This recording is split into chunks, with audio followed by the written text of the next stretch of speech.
বাঘ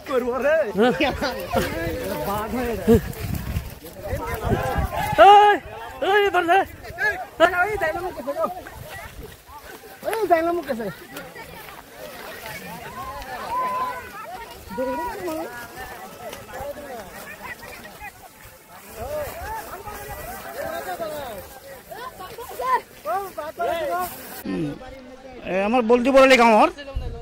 ৰাতিপুৱাৰ পৰা বাঘ এটা ওলাই আছে মানে ৰাইজে মানে গম পোৱাৰ পিছত ফৰেষ্টক ফোন কৰা হ'ল ফৰেষ্ট মানে আহি পালে পোৱাৰ পিছত আমাৰ এই গাঁৱৰে ল'ৰাটো উমৰালি তেওঁ ধান কাটি আছে তাতে ধান কাটি থাকোঁতে তাতে বাঘ যায় তাক মোটামুটি মৰিলে বোধহয় এতিয়া গুৱাহাটী ৰেফাৰ কৰা হৈছে পঠাই দিয়া হৈছে কি হ'ল এতিয়া কি হ'ব ওপৰলৈ জানে এইটো গুৱাহাটী লৈ যোৱা পঠাই দিয়া হ'ল এতিয়া বাঘখন আমাৰ এই গাঁৱৰ পিছফালে মাকৈ ক্ষেত্ৰত সোমাই আছে ফৰেষ্টৰ মানুহটো এতিয়াও আহি পোৱা নাই ইয়াত থানা ষ্টাফ আহি পাইছে ফৰেষ্টৰ মানুহবিলাক আহি এতিয়াও পোৱা নাই বহুত ৰাইজ গোট খাই আছে বাঘ দেখিছোঁ দেখিছে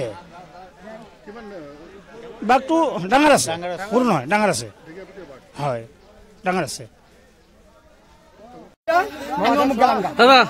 বাঘ আপুনি নিশ্চয় দেখা পাইছে বাঘ দেখা পাইছে না বাঘ দেখা পাইছে বাঘ আপুনি নিজৰ চকুত দেখা পাইছে মানুহজন মাৰিছে নেকি মানুহ মাৰিছে মানুহজনৰ নাম কি উমৰ পাগলা বুলি কয় না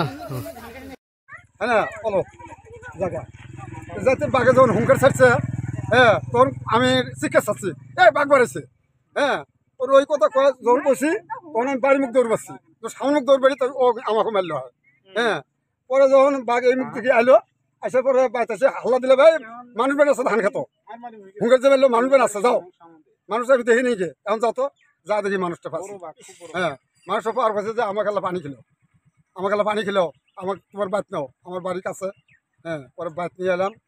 নিয়ে এসে মাথা ওই জায়গাতে আমি আমার সাদা রক্তটা আসলো ওটা দিয়ে বাঁধ দিছি হ্যাঁ নিয়ে এসে পরে পানি চানি খাওয়া গাড়িতে উঠাই দিলাম হসপিটাল লেগেছে হ্যাঁ কই দিয়ে গেল এখন কি নাম মানুষটার নাম মানুষটার নাম তোমার ওমর হ্যাঁ এই যে বাড়ি হ্যাঁ এটা বদলি করে কয় নাকি